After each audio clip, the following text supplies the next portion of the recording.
তামাকপণ্য কার্যকরী দাম পিছনে যারা আছেন এদিকে চলে আসবেন, একটু যদি চলে সামনে আসেন, একটু চলে আসেন। চলে আসেন, খালি আছে চেয়ারগুলা দুই পাশে।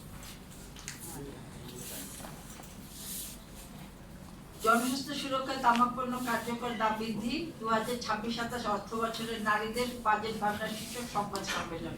প্রিয় সাংবাদিকবৃন্দ, বাংলাদেশে তামাক ব্যবহার আজ একটি গুরুতর জনস্বাস্থ্য সংকটে পরিণত হয়েছে। দেশে প্রায় 3,78,00,000 প্রাপ্তবয়স্ক মানুষ কোনো না কোনোভাবে তামাক ব্যবহার করে। পুরুষদের পাশাপাশি নারীদের মধ্যে তামাক ব্যবহারের হার উদ্বেগজনকভাবে বিদ্যমান। সবচেয়ে উদ্বেগের বিষয় হচ্ছে অপ্রাপ্তবয়স্ক কিশোর কিশোরীদের মধ্যেও তামাক ব্যবহারের প্রবণতা দেখা যাচ্ছে। গবেষণায় দেখা গেছে ঢাকার আশেপাশে প্রাথমিক বিদ্যালয়ে শিশুদের শরীরে উচ্চ মাত্রার নিকোটিনের উপস্থিতি পাওয়া গেছে, যা পরোক্ষ ধূমপানের ভয়াবহতা নির্দেশ করে। প্রতি বছর প্রায় 2 লক্ষ মানুষ তামাকজনিত রোগে অকালে মৃত্যুবরণ করছে।